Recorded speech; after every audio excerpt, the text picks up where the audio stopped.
Caio, qual que é a principal característica de uma pessoa santa, a seu ver? A palavra santo significa separado. Separado? Separado. Ah, Então, o conceito etimológico de santo é esse, de uma pessoa separada. Daí até hoje, muita gente não ter percebido que em Jesus o conceito de santo mudou a sua conotação. Porque se você falar com um teólogo religioso, ele vai dizer santo, catos, separado, cortado, tirado. E aí isso remete para alienação. Você está me ouvindo? tô te ouvindo. Nesse caso, o santo é um indivíduo, do ponto de vista da etimologia da palavra, que foi separado do contexto, do ambiente. Foi isolado, como um nazireu era separado, como um sacerdote era separado, como um indivíduo, vamos tomar como exemplo a Samuel, separado desde sempre para o serviço no tabernáculo. Esse era o conceito antigo e clássico. Agora, em Jesus, tudo isso é transformado, porque Jesus é o santo dos santos. E a santidade em Jesus é essa capacidade de se misturar com o todo da vida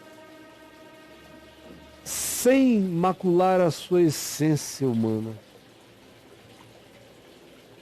Então eu aprendo o que é ser santo olhando para Jesus. Não é olhando para Santo Antão, nem para São João da Cruz, nem para Teresa de Ávila. São pessoas admiráveis.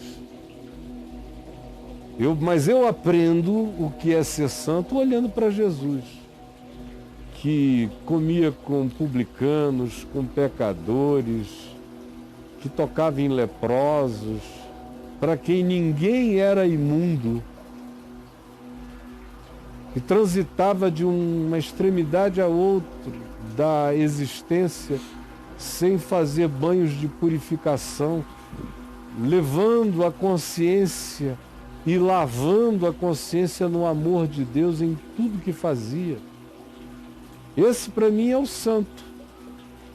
O santo é o profundamente humano, profundamente compassivo, cheio de misericórdia e de justiça não justicista. Esse é o santo. O santo é o quebrantado, o santo é o humilde, o santo é o que privilegia o humor de Deus na vida. O santo é o que não julga. O santo é o que não manda ninguém para o inferno. O santo é aquele de cujo ser não procedem juízos finais acerca de ninguém. O santo é aquele que teme e treme levantar a voz ameaçadoramente contra qualquer pessoa. O santo é aquele que não se intromete no fluxo da existência do outro para manipular, para subornar, para alterar, para prejudicar. O santo é aquele que se vê como uma dádiva, uma contribuição à vida. O santo é aquele que não se julga a partir de nenhuma presunção, ao contrário, é aquele que sabe que tudo que existe nele é dom, é graça, é dádiva, é misericórdia divina que o visitou, que ele é uma manifestação de um amor injustificável. Assim é o santo, esse é o santo, e eu poderia sair falando para o resto do dia, mas o resumo disso é que o santo é a cara de Jesus. Livre como Jesus, humano como Jesus e descomplicado como Jesus. em quem toda a vida encontrava a sua própria possibilidade. O santo é esse, é aquele em quem cada encontro, ao invés de fechar possibilidades, abre possibilidades de vida para aquele que chega.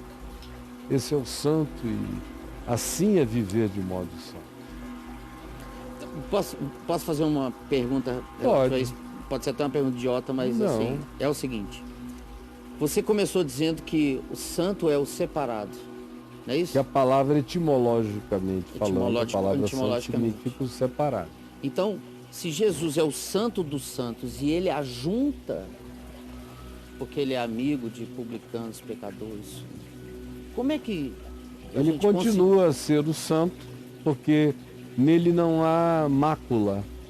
Então ele é separado nesse sentido. Ele se mistura com todos. Mas a santidade dele não é espaço-temporal, como a da religião. A religião separa fisicamente as pessoas, culturalmente as pessoas, separa por gênero, separa por status social, separa por raça, separa por todos os meios e modos de separação. E em Jesus tudo isso está liquidado. Ele é o separado só porque nele não há treva nenhuma. Mas ele não se separa geográfica nem espaço-temporalmente de ninguém. Ao contrário, vós sois o sal da terra, significa isso. Vós sois a santidade espalhada na vida, dando gosto à existência. E junto de tudo. De tudo. Então, é uma questão de preservar a sua essência, não de se separar da existência. Entendi. Vai pegando uma carona aí, é o seguinte, quando eu desenvolvo muito a minha espiritualidade, Caio, eu não corro o risco de me desconectar demais das coisas da vida? Olha se aí, a sua espiritualidade, olha o grilo da pessoa. Se a espiritualidade dele ou dela é entendida e interpretada como separação, a alienação é inevitável, como a gente viu na história da religião. Quanto mais as pessoas queriam ser santas, mais se separavam da sociedade, do bulício, do burburinho, do balanço, do movimento, do vai e vem, do entrar e do sair, de qualquer que seja a vida natural e normal, que é o que você não encontra em Jesus. Você encontra Jesus indo ao deserto orar sozinho, subindo no monte para ficar quieto por algumas horas, ou passar uma noite no silêncio, voltar com o nascer do sol e se misturar com a vida e com todos. É o que você encontra. Mas você não o vê em estado isolacionista, de modo algum. De modo que, se espiritualidade para a pessoa e significa separação, quanto mais ela quiser ser espiritual, mais alienada do cotidiano ela será. Mas se espiritualidade para ela tem Jesus como modelo e como padrão, quanto mais santa ela for, mais humanamente imiscuída no todo da vida, com naturalidade, essa pessoa se manifestará. Então, é porque as pessoas não sabem como é ser cristãs. Elas aprendem cristianismo e padrões e modelos de espiritualidade herdados dos santos do deserto, dos ermitões, dos seres que se afastaram da sociedade, e tem como referência de santidade a pessoa isolada e distanciada. Não aprenderam a santidade e a espiritualidade de Jesus, que é totalmente imiscuída, por isso é que ele recebe tanta acusação. Esse é um pecador, é um glutão. Por quê? Porque ele comia tudo. Glutão. Que não tinha essa coisa de não, isso não. Não fazia acepção nem não, de comida. Caiu na rede é peixe. É peixe. com gratidão no coração comia de tudo, bebia de tudo, por isso o chamavam de bebedor de vinho. Porque chegasse um bom vinho, ele dizia, claro que eu quero, está aqui.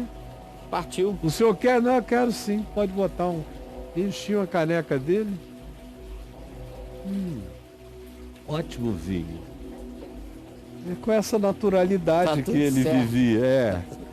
E se você olha para ele, aí você vê que você será tão mais espiritual quanto mais humano você seja, porque a verdadeira espiritualidade no Evangelho é definida e marcada pela mais profunda e aguçada humanidade.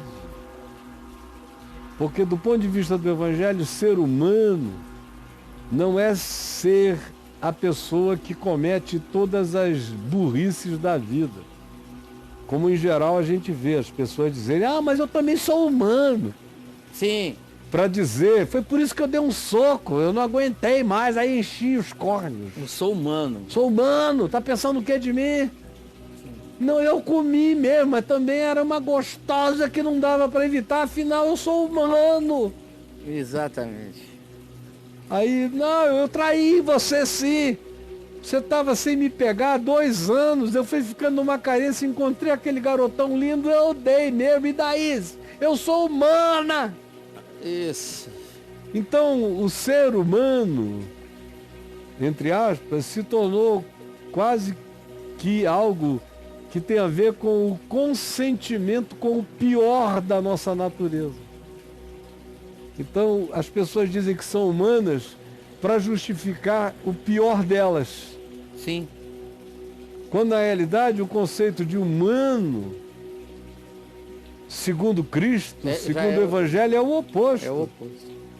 Eu tenho em mim a capacidade de não ser o bicho, de não ser a besta, de não ser só instinto. Ser humano é ser maior do que o instinto, ser maior do que a besta, ser maior do que o ânimo predador. Ser humano é ser divino na terra.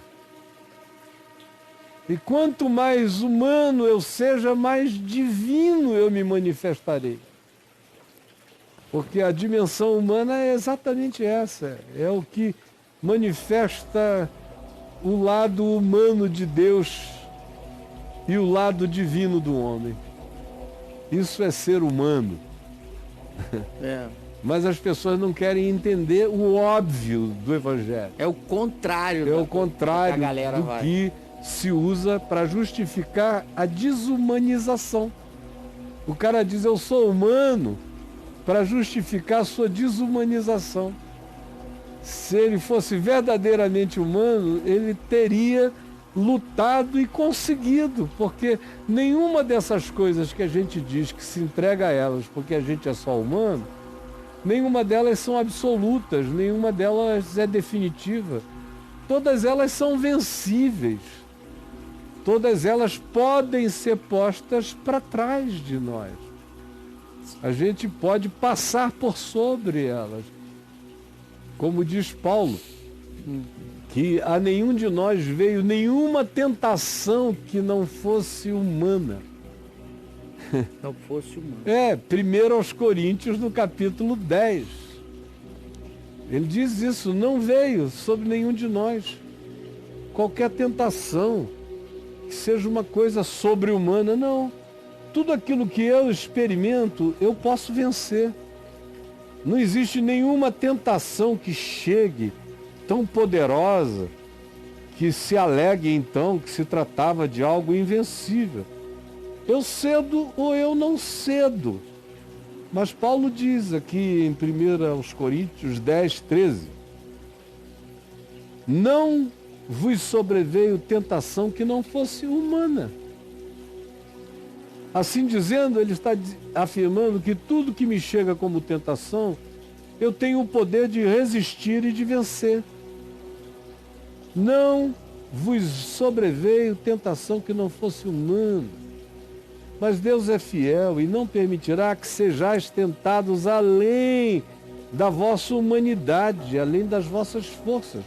Pelo contrário, juntamente com qualquer tentação que nos venha, todas elas vêm no escopo e na dimensão humana, Deus provê livramento, saída, oportunidade, de sorte que nós possamos suportar, seja o que seja o que for. O resto é papo furado, é mentira de nós para nós mesmos, é auto-engano.